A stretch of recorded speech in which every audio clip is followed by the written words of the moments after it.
Mesdames et messieurs, bonsoir. Vous êtes sur le Café Sport JT. Les titres de ce journal. Les biens mal acquis, rebondissement. La grève à l'université Omar Bongo, de quoi est-il question réellement? Et enfin, pour terminer, une page de sport avec les dessous des matchs à polémique Gabon-Auxerre. Chers téléspectateurs, nous revenons sur le dossier des biens mal acquis qui vient de connaître à nouveau un rebondissement. Car la justice française vient d'ordonner ce mercredi 13 février 2013 une perquisition dans le luxueux palace appartenant au clan Bongo sur la Côte d'Azur à Nice.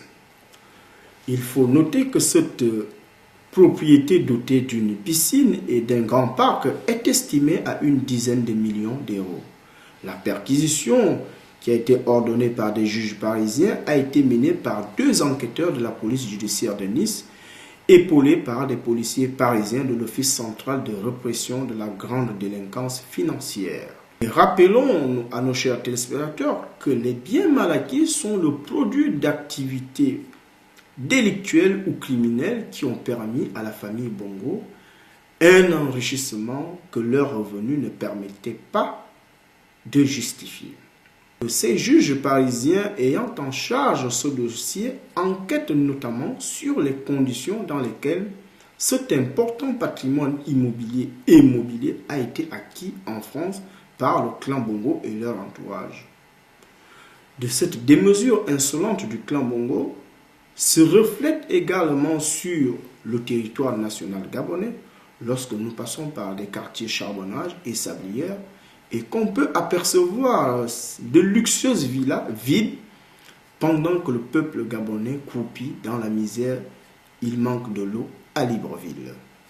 Aujourd'hui, il est question de savoir s'il est prouvé que les Bongos ont volé. Quelles sont les sanctions que la justice française pourra appliquer à leur égard?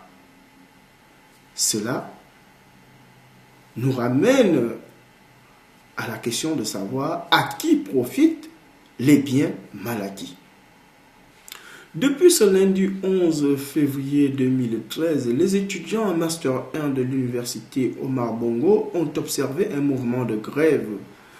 Les raisons évoquées par ces derniers sont le paiement des bourses, la réouverture du restaurant U et le manque de connexion Internet au sein de l'académie. De nos sources, il faut noter que certains étudiants en licence 1, 2 et 3 ont perçu leur bourse.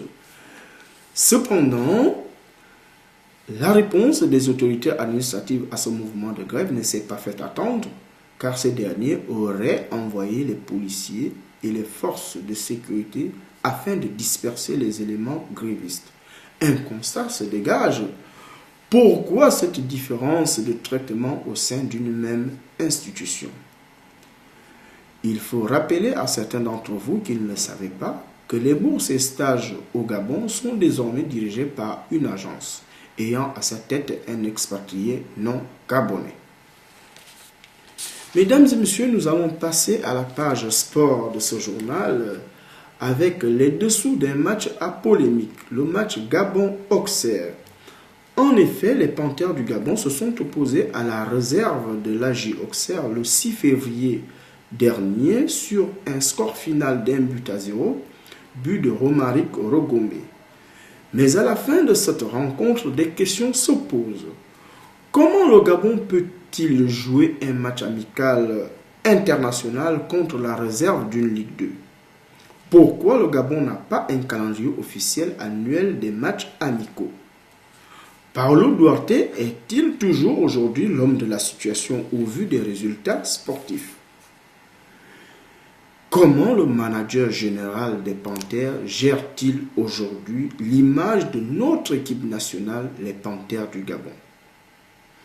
Mais il faut cependant noter qu'à cause de l'incompétence de nos dirigeants, le Gabon court une fois de plus vers une élimination à une compétition majeure, à savoir le Mondial 2014 au Brésil.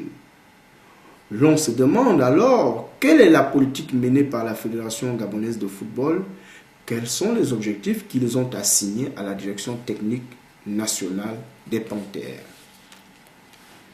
Il faut noter qu'à ces questions s'ajoute également une rumeur folle qui vient alimenter le spectre de l'échec de l'équipe dirigeante, à savoir que certains de nos internationaux et cadres de cette équipe des Panthères du Gabon envisageraient un mouvement de boycott pour le match comptant pour la qualification du Mondial 2014. Et pour cause, ces derniers évoquent la gestion interne du groupe qui ne répond plus aux attentes de nos internationaux.